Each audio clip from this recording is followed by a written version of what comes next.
Olá jovens, meu nome é Thiago, sejam bem-vindos ao canal Ciência Elétrica e nesse vídeo eu trago para vocês a solução da lista de exercícios da aula 103, que foi quando nós estudamos então a resposta em frequência de circuitos CA com dispositivos conectados em série. Bom, jovens, caso você não tenha feito essa lista de exercícios, eu vou deixar na descrição desse vídeo uma lista de vídeos de referência, inclusive da aula 103, onde lá você, além do conteúdo teórico, vai ter acesso a essa lista de exercícios, tá? Vai lá, tente resolver e depois volte aqui conferir os resultados. Caso você já tenha feito, basta continuar. Exercício 1. Considerando o circuito mostrado na figura 1, lote A impedância total e o ângulo de fase total, que é o ângulo de fase entre a tensão e a corrente, pessoal, do circuito, em função da frequência na faixa de frequências de 1 a 20 kHz. Bom, pessoal, a proposta para esse vídeo aqui vai ser um pouco diferente do padrão que eu venho fazendo no canal, Eu vou utilizar aqui de recursos computacionais para agilizar o processo. Mas eu vou colocar aqui para vocês as expressões que são utilizados para o cálculo e eu vou mostrar para vocês o que eu fiz aqui, tá? Então, no item A, conforme nós vimos na aula 103, o cálculo da impedância total ele vai ser feito da seguinte forma, Temos aqui para o módulo, resistência ao quadrado mais a reatância indutiva desse circuito aí, ao quadrado, soma aí, extrai a raiz. O ângulo de fase, arco tangente da relação entre a reatância indutiva e a resistência, ok? Então aqui nós vamos ter o módulo e o nosso ângulo θ, Aqui total aqui para o nosso circuito. A reatância indutiva ela é calculada como? No caso de indutor, ela é ômega-L, ou lá 2π FL. No item B vai ser pedido ali a tensão no indutor, certo? No caso, eu vou aplicar o que nós estudamos lá na aula 102, que vai ser a regra do divisor de tensão, no caso aqui para fasores. Então, vamos pegar aqui o fasor da tensão no indutor, será a impedância do indutor vezes o fasor da tensão, tudo isso aqui dividido pela impedância total que vai ser calculada no item A. No item C, pessoal, nós vamos aplicar aqui, o nosso θL, certo? Vamos calcular o ângulo entre a tensão do indutor e a tensão da fonte, O θL aqui vai ser, então, o arco tangente da relação entre a resistência e a nossa reatância indutiva. E o D, pessoal, pede ali para a gente calcular a tensão na resistência, Então, vamos aplicar aqui a regra do divisor de tensão mais uma vez, O fasor, então, da tensão no resistor será a impedância do resistor vezes o fasor da tensão aplicada dividido pela impedância total do circuito. Eu vou mostrar para vocês, então, o que eu fiz aqui para resolver esse exercício. Bom, pessoal, esse script aqui eu fiz no MATLAB, Não estou pretendendo dar nenhum curso aqui para vocês de MATLAB, apenas estou utilizando como uma ferramenta para agilizar o processo de cálculo aqui, ok? O que é importante para mim é que vocês entendam o que está acontecendo aqui.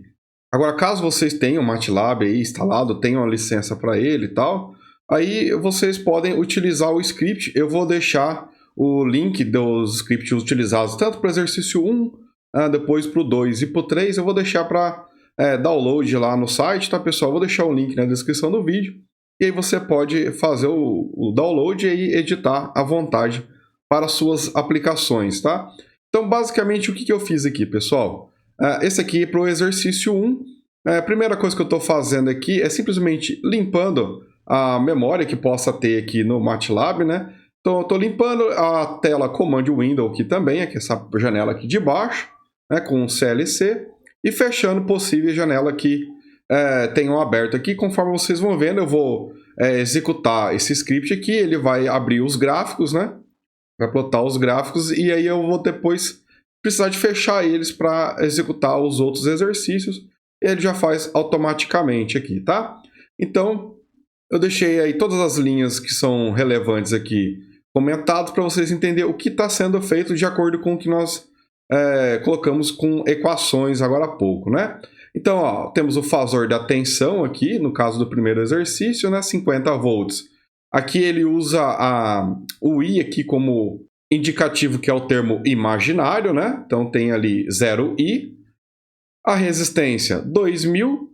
A indutância, 40 mH, no caso aqui tem 0,04. E a faixa de frequência aqui, pessoal, de 1 até 20 kHz, tá? Esses são os parâmetros aqui informados. Se você depois quiser fazer para outros valores, basta alterar esses valores. E aqui eu tenho um for, tá, pessoal? Um looping aqui em for, simplesmente para a gente fazer o cálculo para cada valor de frequência. Tá? Então, observe aqui que eu coloquei uma variável do tipo k, que vai de 1 até 20.000, tá? Basicamente, vocês podem repetir aqui o valor que foi colocado como o valor final para a faixa de frequência, né?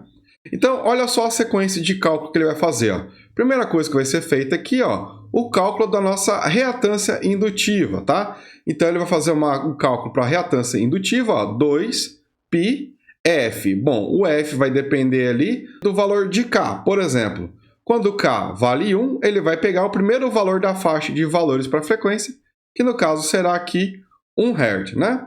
E aí ele vai multiplicar depois pela indutância. Então ele vai estar calculando a reatância indutiva conforme esse looping vai sendo executado. Ele vai ser executado 20.000 vezes, né? De 1 a 20.000. E para cada vez que ele executar esse laço aqui repetindo, ele vai aumentando o valor de K e ao mesmo tempo vai aumentar o valor aqui da frequência, né? Que é esse vetorzinho aqui. Beleza.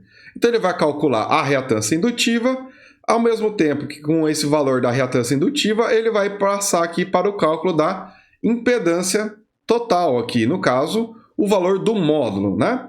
Existem algumas funções mais específicas, mais rápidas até, mas o objetivo aqui é para qualquer um que esteja começando a estudar esse assunto aqui, entender as equações que estão descritas aqui, tá? Tem a função ABS que calcularia isso de forma mais rápida, mas no caso aqui eu estou colocando a função SQRT, né? Que é a função que calcula a raiz quadrada. Raiz quadrada do quê? Do que está entre parênteses. No caso aqui, né, eu tenho a resistência elevado ao quadrado e o valor que acabou de calcular ali na linha anterior, que é a reatância, né, indutiva ao quadrado.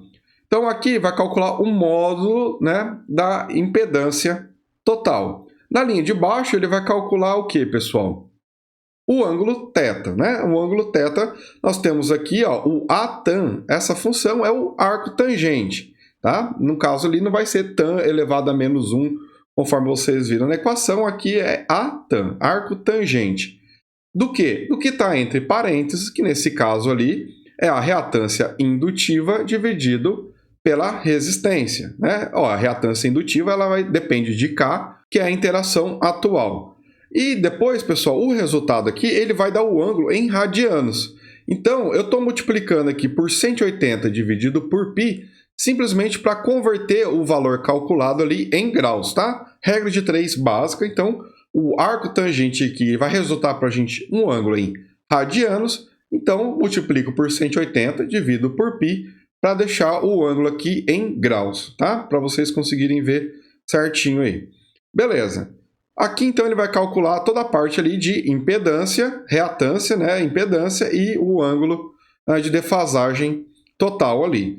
Aqui, né, pessoal, depois eu vou fazer o quê? O cálculo, então, da tensão no indutor, que é o item B lá do exercício 1, né?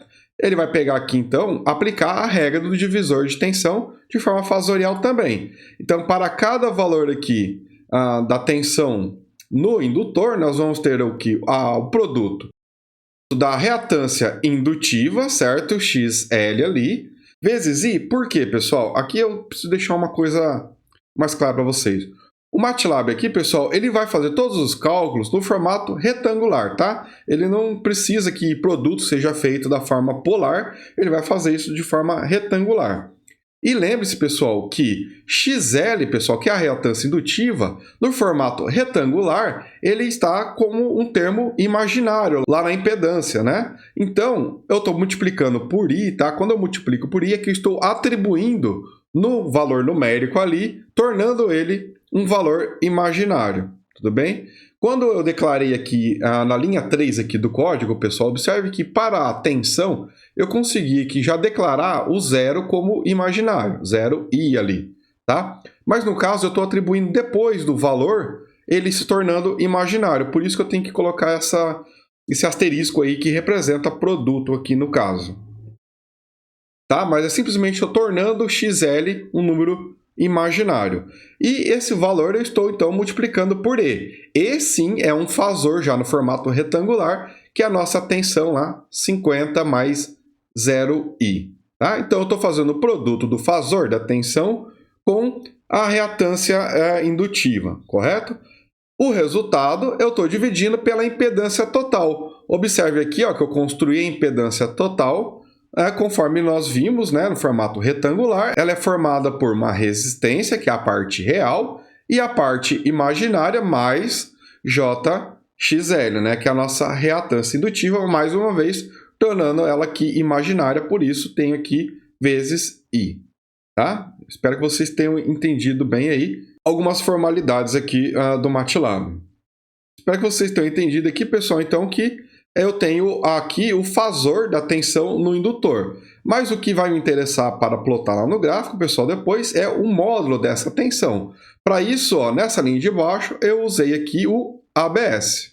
Tá? Que é a mesma coisa que pegar a parte real, elevar ao quadrado, somar com a parte imaginária ao quadrado e depois extrair a raiz. Tá? Essa função ABS faz aí equivalente a essa função aqui ó, da linha 10, que eu coloquei aqui SQRT, do valor real ao quadrado, mais a parte imaginária, que é XL ali também ao quadrado, tá? Então, a ABS faz isso, aí vocês escolhem o método que vocês querem fazer, tá?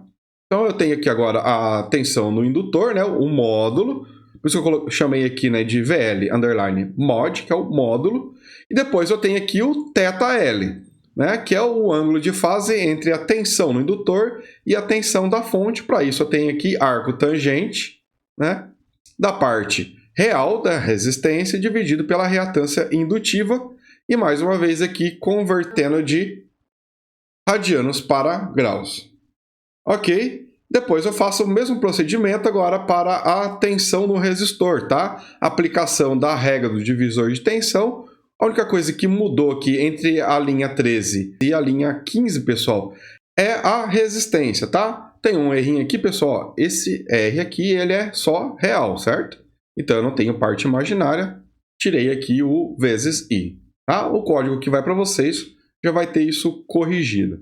Então, ok? Tem aqui, então, o cálculo da tensão no resistor, certo? Vai me resultar aqui num número complexo no formato retangular e na linha de baixo eu pego aqui e calculo o módulo né, da tensão no resistor. Então essas são as equações que nós estudamos lá na aula 103, né? E agora eu apliquei aqui um script para ficar calculando isso para mim, para cada valor de frequência que eu queira aqui colocar no intervalo, né? Então eu estou indo de 1 a 20 kHz. Beleza, pessoal. Aqui embaixo, o que vocês vão ver? Eu plotando as figuras, tá? Então, esse aqui é o código para eu plotar. Primeiro aqui, nesse gráfico, vai ter, conforme o item A pedia lá, a impedância total em função da frequência, tá? Eu estou dividindo por 1000, porque eu já estou colocando a escala em kHz, ok? Então, eu estou plotando aqui, então, a impedância total. E também, nesse mesmo gráfico, ele vai plotar o ângulo θ em função da frequência, ok? Beleza. Na figura 2, nós vamos ter aqui a tensão né, no indutor, tá? Em função da frequência. E na figura 3, vamos ter aqui o ângulo θL né, em função da frequência. E no último gráfico, teremos aqui a tensão do resistor em função da frequência, ok? Ok, então, pessoal, esse é o script. Quando você pegar e colocar ele no MATLAB, aí, caso vocês não tenham ainda familiaridade com o uso dele, pessoal, basta apertar F5 aqui e ele vai rodar o script, beleza? Olha lá, pessoal, ele vai plotar os gráficos para mim. Eu vou trazer aqui um pouco para baixo, tá? Eu vou fechar os outros aqui e vamos ver um por um deles. Começando aqui então, pessoal, pelo gráfico da figura 1, onde nós temos aqui então o módulo da impedância total em função da frequência, tá? Então observe aqui que no eixo horizontal aqui, ó, vocês vão ver a frequência indo de 0 a 20 kHz e a impedância total, ela começando aqui em 2 kΩ, indo até a escala vai até 6 kΩ, embora o valor final não chegue a 6 kΩ, tá? Então, observem bem, pessoal, eu vou colocar um cursor aqui para a gente ver os valores para a menor frequência que a gente está observando aqui, né? Que seria ali em 1 Hz. E basicamente o que nós estamos vendo no eixo Y ali é o valor 2000, ou seja, para uma frequência praticamente contínua, né? Uma frequência muito baixa, nós temos um circuito predominantemente resistivo, certo? Uma vez que, para baixas frequências, o indutor nosso ali é um curto-circuito, podemos considerar ele assim, né? Então, apenas a resistência está sendo presente, ou seja, é um circuito resistivo para baixas frequências. Conforme a frequência vai aumentando, pessoal, começamos a ter o efeito da reatância indutiva. E como sabemos, quanto maior a frequência, maior o valor da reatância indutiva. Por isso que vocês estão vendo aí que o valor da impedância total vai aumentando conforme aumenta a frequência, né?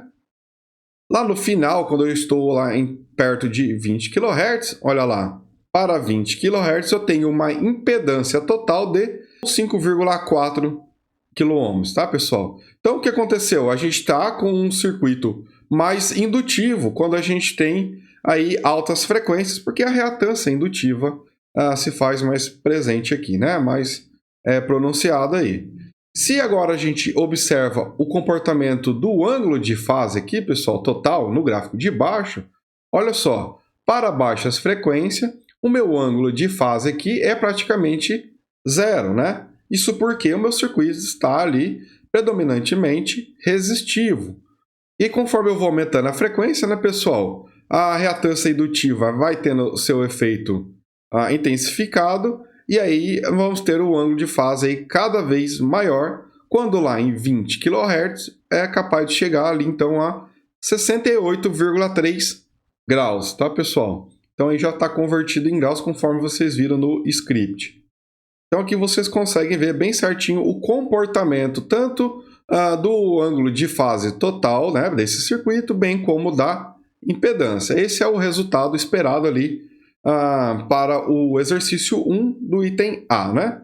No item B, pessoal, vamos ter aqui a figura 2, que pede para a gente calcular a tensão no indutor. Aqui já tem a resposta de forma gráfica. Então, temos a tensão em função da frequência, né? Então, deixa eu colocar o cursor aqui novamente. Observe que para baixas frequências, a tensão no indutor é praticamente zero, pois o indutor se comporta como um curto-circuito. E conforme vai aumentando o valor da frequência, certo? Nós temos então o aumento aí da tensão no indutor.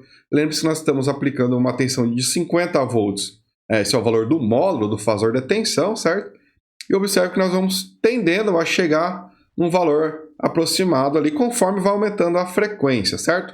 Lá em 20 kHz teremos ali 46,45 volts, né? Essa é a tensão lá no indutor conforme vai aumentando a frequência. Isso mais uma vez porque nós temos um circuito divisor de tensão e aquele dispositivo com maior reatância vai ficar com a maior parcela da tensão. E o indutor tem maior reatância conforme aumenta a frequência, né? Então tá aí, pessoal, o comportamento da tensão no indutor em função da frequência. Aqui na figura 3, então, pessoal, nós temos o gráfico lá da parte C do exercício 1, né? Onde nós temos a fase da tensão no indutor, né?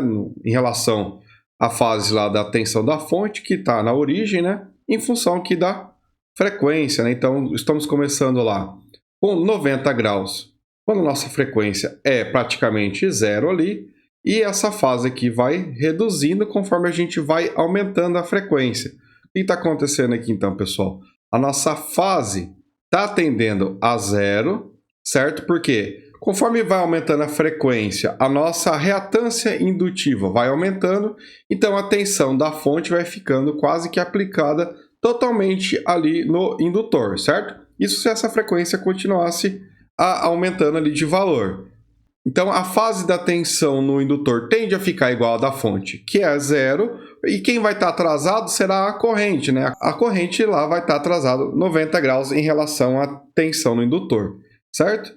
Ou seja, a tensão do capacitor tende a ter a mesma fase da tensão da fonte, conforme a frequência aumenta. E lá no item D, pessoal, pedia lá a nossa tensão no resistor em função da frequência.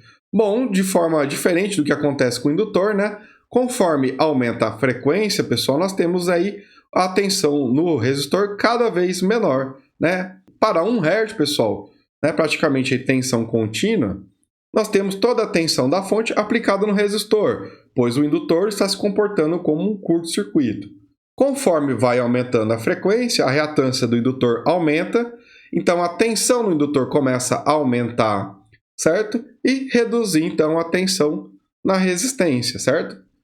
Vai sobrando uma parcela cada vez menor aí para o resistor, até que lá em 20 kHz temos apenas aqui 18,48 volts aí no resistor, né? A maior parte da tensão vai ficar lá no indutor, tá? Lembre-se sempre, pessoal, que nós estamos aqui com uma representação fasorial. Se você somar os módulos aí da tensão no resistor e no indutor, vai dar diferente da tensão da fonte. Você tem que somar sempre agora de forma fasorial também, para que a lei de Kirchhoff seja executada de forma adequada, ok?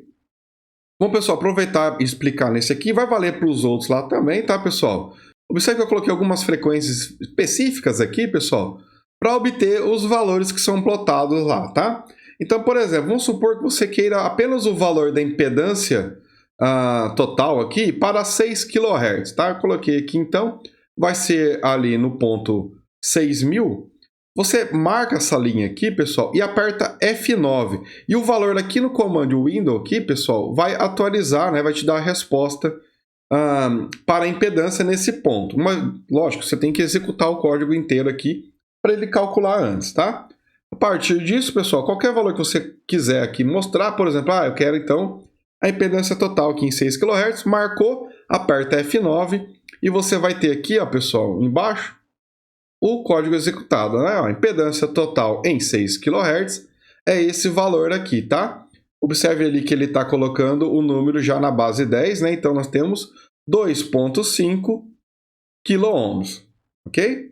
Se eu quiser aqui a tensão no indutor em 10 kHz, marca aqui F9 e ele mostra para você aqui embaixo, tá? Ó, tensão, né? No caso, o módulo da tensão em 10 kHz é de 39,12 volts.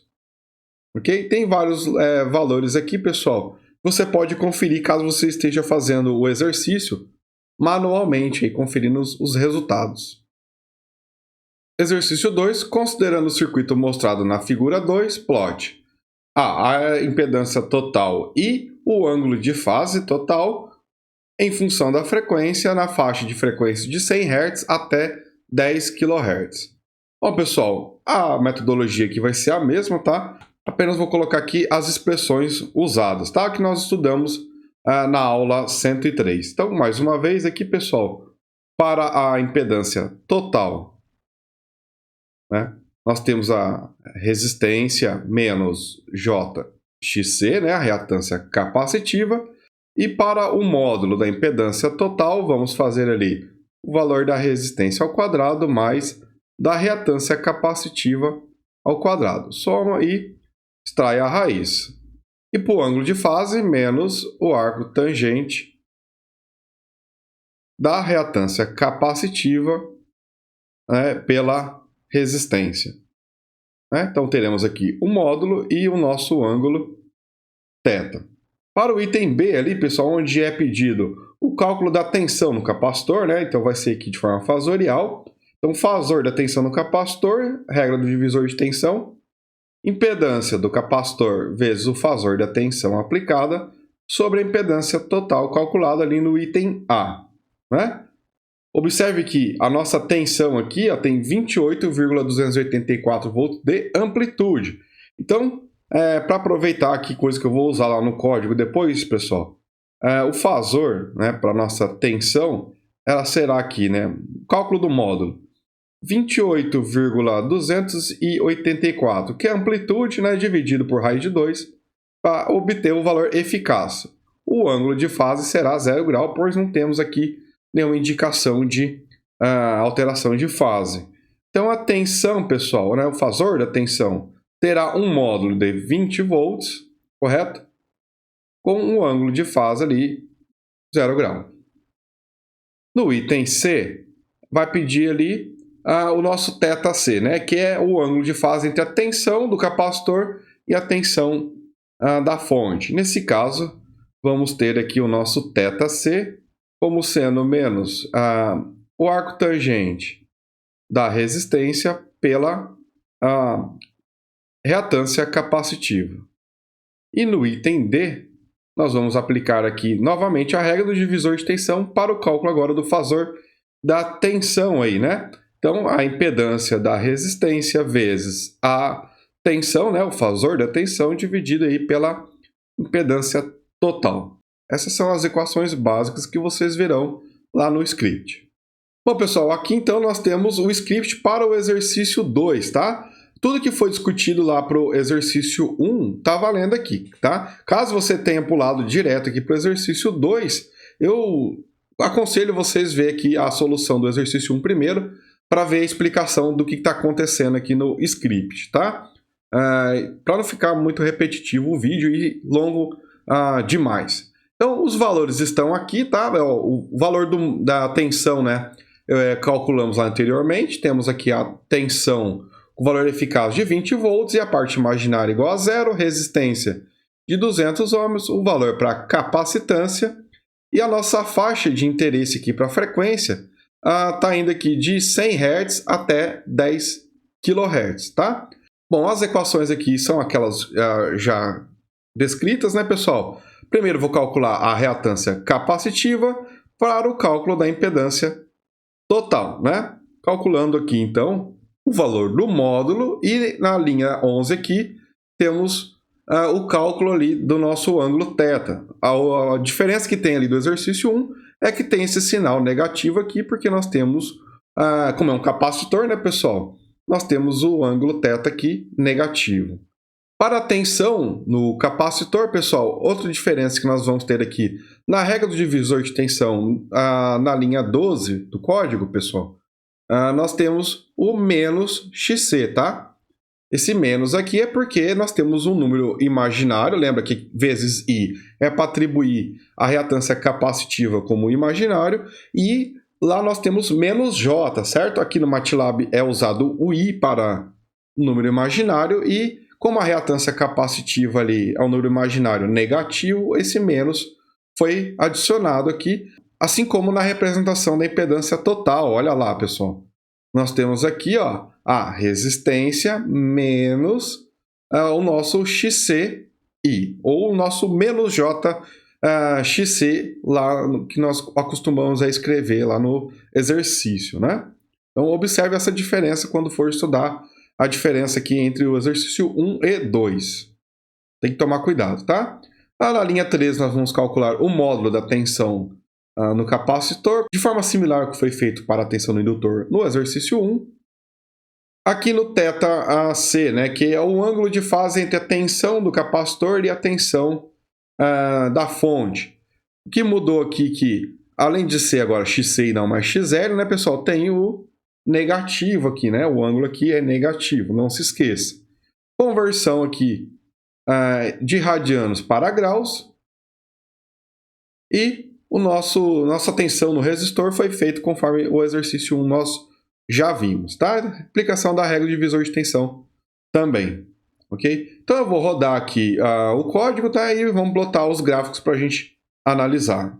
Aperta F5, tá, pessoal? E o código vai rodar e vamos ver todos os gráficos aí, começando aqui pelo primeiro, onde nós temos o comportamento, né, da nossa impedância total. Então, vou aqui no início da nossa análise, em 0,1, observe que x vale 0,1, a nossa escala está em kHz, então nós temos ali 100 Hz, ou seja, em 100 Hz, a nossa impedância total ali tem um módulo de 7.237 ohms, né? Ou 7,2 kΩ aproximadamente, e conforme vai aumentando o valor da frequência, né, pessoal, a reatância capacitiva vai reduzindo, né, drasticamente aqui, né, para os valores iniciais, ela cai muito rápido, né? Aqui em 1 kHz nós já temos aproximadamente aqui 760 ohms, certo? E conforme vai avançando o valor da frequência, nós temos o circuito série, a nossa reatância indutiva tende a zero e vai sobrar quem, pessoal? Apenas o valor da nossa resistência. Olha lá, em 10 kHz temos apenas 212,7 ohms, muito próximo do valor do resistor, que é de 200 ohms, certo? Então, conforme essa frequência vai aumentando, no circuito série aqui, né, no circuito RC série, vai sobrando apenas o efeito do resistor. Então, para baixas frequências, temos características capacitiva, e para altas frequências, nós temos aí uma característica mais resistiva para a impedância desse circuito. E isso é retratado também aqui, pessoal, no gráfico de baixo para o ângulo de fase. Então, olha lá, nós temos aqui para baixas frequências, né, temos o ângulo de fase igual a menos 88,4 graus, certo? Porque o nosso circuito está predominantemente capacitivo, né? Então ele tende a ficar muito próximo dos menos 90 graus, que seria de um capacitor puro, e conforme a frequência vai aumentando, né, o ângulo de fase vai reduzindo até chegar ali próximo de zero, que seria ali as características de um resistor puro. No caso aqui nós temos menos 19,88 graus, certo? Ainda tem um pouco ali de características capacitivas, mas já reduziu bastante o ângulo ali na frequência de 10 kHz, tá? Então tá aí os gráficos, pessoal, e você vai poder utilizar aqui o cursor e colocar na posição que você desejar aqui, tá? No item B, nós vamos ter a figura 2 aqui, né? Que é a tensão no capacitor em função da frequência. Então lá, para baixas frequências, o nosso capacitor tende a se comportar como um circuito aberto, então a maior parte da tensão vai ficar ali sobre ele, né? Então nós temos quase 20 volts ali, que é o módulo da nossa tensão aplicada. E conforme a frequência vai aumentando, a tensão no capacitor vai reduzindo, porque a reatância capacitiva vai diminuindo, né? E é um circuito série aqui, né? Não se esqueça também de qual circuito nós estamos falando. Circuito série, certo? Reatância capacitiva diminui e a tensão nele também vai reduzindo. Lá em 10 kHz nós temos aqui aproximadamente 6,8 volts, certo? A maior parte da tensão começa a ficar cada vez mais lá no resistor em altas frequências. Vamos ver então lá como que fica o ângulo de fase da tensão. E esse aqui é o gráfico então da tensão no capacitor, né, em função da frequência, em relação à tensão da fonte, né, pessoal? Então observe que para baixas frequências, né, nós temos o capacitor se comportando como um circuito aberto, ou seja, uma forte influência na impedância total. A nossa fase aqui está aproximadamente igual a zero. E conforme vai aumentando a frequência, a nossa reatância capacitiva vai diminuindo, né? Então, nós vamos se aproximando lá de uma fase igual a menos 90, se essa frequência aí fosse ainda maior. Estamos limitados aqui até 10 kHz.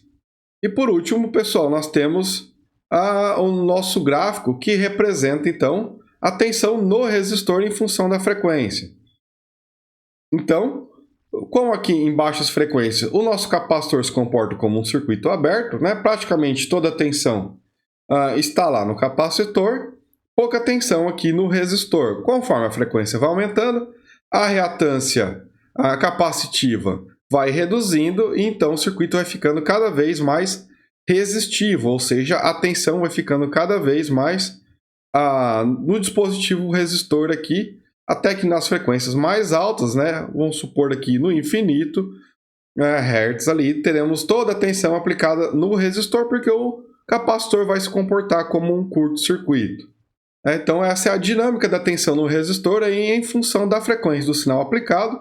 E lógico, pessoal, assim como foi feito lá no exercício 1, temos aqui alguns pontos específicos, tá? Onde eu coloquei aqui para vocês verem o valor da impedância total ou do ângulo de fase, tá?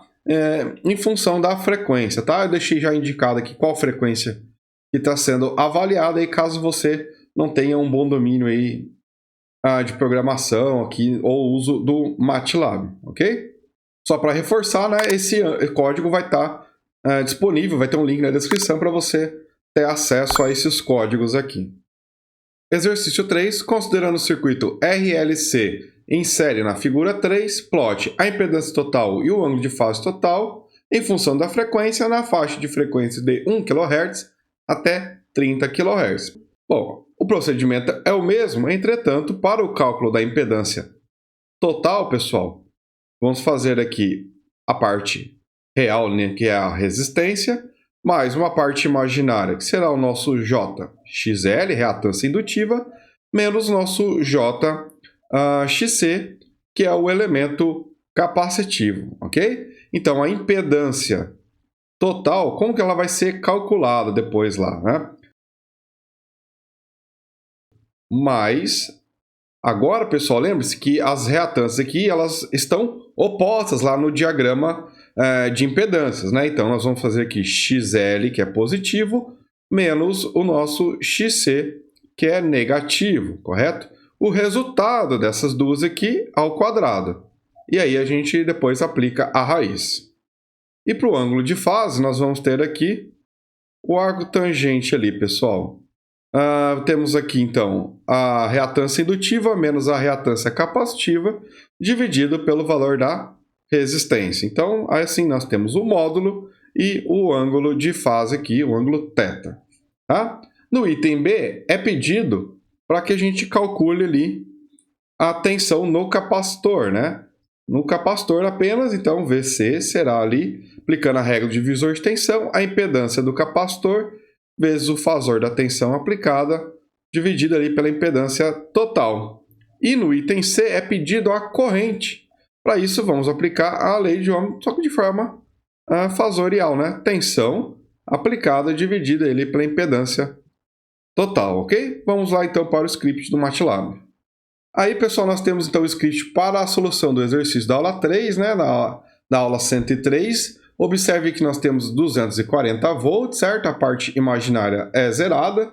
A resistência de 2 kΩ, a capacitância e a indutância indicada no circuito. Então, é um circuito RLC ou RCL série. E a frequência aqui de teste vai de 1 até os nossos 30 kHz. Ok, pessoal? Conforme já explicado nos exercícios 1 e 2, tá, pessoal? Eu sugiro sempre que vocês assistam na sequência para entender bem o que está acontecendo aqui.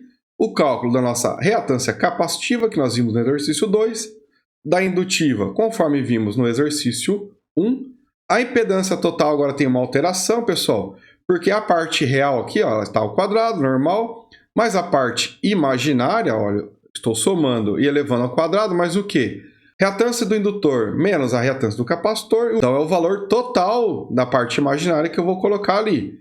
Tá? Por isso que eu coloquei ali entre parênteses ali, para ele primeiro resolver reatância do indutor menos a reatância do capacitor, e o resultado ele eleva ao quadrado, para depois somar com o quadrado da resistência aqui, e depois, então, extrair a raiz quadrada com SQRT. Então, aqui nós vamos calcular o módulo da impedância total, e aqui temos o nosso ângulo θ, né? Que não vai ter esse sinal negativo aqui, e aí já vai esse arquivo com essa correção também lá para vocês, o arco tangente do que? Da parte imaginária, que mais uma vez é a diferença aqui entre a parcela reativa indutiva com a parcela reativa capacitiva sobre R, né? E o resultado aqui, mais uma vez, pessoal, vamos pegar e converter de radianos para graus. Tá? Esse procedimento aqui vai ser feito em todas as linhas de código. Lógico, o pessoal poderia fazer isso aqui de forma mais enxuta, mas eu quero deixar a forma com que fique mais entendível aí, né? Vamos dizer assim, o pessoal que está começando ainda a estudar esse tipo de uso de código aqui para resolver os exercícios, né? Então, para tensão no capacitor, mais uma vez, né, ó, menos porque a parcela imaginária aqui é negativa, né? Menos J XC, aqui no caso o MATLAB eu coloquei menos XC vezes I para atribuir XC como número imaginário, vezes o fasor da tensão E, dividido pela impedância total. A impedância total está sendo calculada aqui, ó, parte real mais a parte imaginária, só que primeiro eu calculo a diferença aqui da reatância indutiva e capacitiva, depois eu atribuo aqui como um valor imaginário, ok? Aqui então eu calculo o fasor, né, da tensão no capacitor, e depois aqui eu calculo o módulo na linha 15, e na linha 16 aqui, pessoal, tem então o cálculo da corrente, que é o fasor da tensão dividido pela impedância total, né? E na linha 17 eu estou pegando aqui apenas o módulo da corrente, ok? Beleza, pessoal? O restante aqui é igual ao exercício 1, 2 e 3, né? As funções aqui para plotar, e depois para valores específicos vamos ter aqui algumas linhas que basta a gente marcar e apertar F9. No caso aqui eu vou apertar F5, eu vou rodar o código inteiro. Já vem todos os gráficos aqui. Vamos começar aqui pelo primeiro, onde nós temos aqui o comportamento da nossa impedância total, né? Então, esse gráfico já começa a ficar mais interessante. É um circuito RLC série. Observe que para baixas frequências, o elemento principal ali com relação à impedância total é o capacitor, certo? Porque ele tende a se comportar como um circuito aberto para frequências extremamente baixas. No caso aqui, em 1 kHz, pessoal, nós temos aqui 33,67 kΩ, ou seja, é um circuito aqui com características bem capacitivas em baixas frequências. Ao mesmo tempo, pessoal, vai já observando o ângulo de fase. Olha lá, próximo aqui de... deixa eu ajustar o gráfico. Próximo aqui de menos 90 graus, certo? Conforme eu vou aumentando o valor da frequência, a reatância indutiva vai diminuindo, certo? Ou seja, a parcela referente ali à reatância capacitiva vai diminuindo, ok? Ó, em 5 kHz aproximadamente, já diminuiu para 6 kΩ, e o ângulo de fase aqui vai se distanciando de menos 90 graus, tá? Conforme eu vou chegando aqui próximo a 11,6 kHz, pessoal, vocês vão ver que eu vou ter uma mudança no comportamento da curva. Por quê? O valor da impedância total aqui é quanto? 2 kΩ. E o que seria esses 2 kΩ, pessoal? A parcela do resistor, porque é um resistor de 2 kΩ no circuito. Então, significa que a minha reatância capacitiva aqui praticamente perdeu o seu efeito, né? Ele não tem muito peso agora para essa frequência aqui de 11,6 kHz aproximadamente. Lembrando que eu já expliquei para vocês como calcula isso, né, pessoal? Já em outras aulas, né? Basta pegar ali 1 sobre 2π raiz de LC, né? E você vai ter aí a frequência onde esse fenômeno vai ocorrer, onde nós temos aqui a impedância do capacitor igual em módulo à impedância do indutor. E como eles ficam opostos lá no diagrama de impedâncias, eles acabam se anulando, sobra apenas aqui o resistor, né? Então, olha só o que acontece, né, nessa frequência para o ângulo de fase. Vamos tentar pôr ali aproximadamente o mesmo valor, né? O nosso ângulo de fase tende a zero, ou seja, para essa frequência aqui nós temos o circuito quase que um resistor puro, né? Conforme agora eu vou aumentando a frequência, a minha reatância capacitiva vai ficando cada vez menor e a minha reatância indutiva agora começa a aumentar. E olha lá, a minha impedância total começa a se distanciar dos 2 kΩ, que é apenas o valor da resistência, né? E lá em 30 kHz eu chego a 6,7 kΩ. E meu ângulo de fase, pessoal, começa a se tornar cada vez mais indutivo. Olha lá, minha fase vai aumentando cada vez mais, tendendo, né, ir lá para 90 graus se a minha frequência continuar aumentando bastante, né? Então, olha que legal que a gente tem aqui, né, pessoal? O comportamento do módulo da nossa impedância, certo? Então, onde a gente vai ter a menor impedância? Na frequência igual a 1 sobre 2π raiz de LC, certo? Aqui em aproximadamente 11,67 aqui kHz, certo? Que é os 2 kΩ lá do resistor. E nosso ângulo de fase vai ser 0 naquela condição. E olha lá, minha fase pode ficar negativa ou positiva, dependendo da minha frequência do sinal aplicado, né? Então, eu posso mudar meu circuito e tornar ele mais capacitivo para baixas frequências ou mais indutivo, né, para altas frequências. Lembrando que esse é o comportamento aqui numa configuração RLC série. O segundo gráfico, nós temos então a tensão no capacitor, pessoal. Lembre-se que nós estamos aplicando 240 volts, né, pessoal?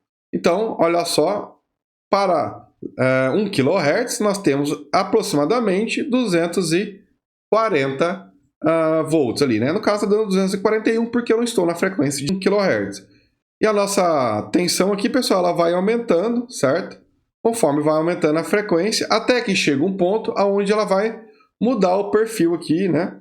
E começa depois a reduzir, certo? Então, lembrando aqui, pessoal, que nós temos uma representação fasorial, né, para a tensão. Esse aqui é só o módulo. Depois a nossa tensão vai tendendo a diminuir de valor até que para altas frequências nós vamos ter uma tensão cada vez menor no capacitor, porque para altas frequências, né, nós temos o circuito se tornando predominantemente indutivo, conforme nós vimos há pouco, né? No circuito série vai diminuindo a reatância capacitiva, então ele vai ficando cada vez com uma parcela menor da tensão aplicada, né? E o último gráfico, pessoal, nós temos lá a corrente do circuito, certo? Então, observem bem aqui, né? Colocar aqui o cursor. Para 1 kHz nós temos uma corrente bastante baixa ali, certo? Em torno de 7,1 mA, certo? Lembrando que aqui é o valor do módulo, né, da corrente. Conforme vai aumentando a frequência, vai reduzindo o efeito da reatância capacitiva e o circuito nosso tende a ficar puramente resistivo lá, né? Conforme nós vimos aproximadamente lá 11,6 para 11,7 kHz. Nesse ponto nós temos quase ali 120 mA. Bom, pessoal, faça um exercício simples. Nós temos lá 240 volts aplicado. Nessa frequência, nós temos o circuito praticamente um resistor, certo?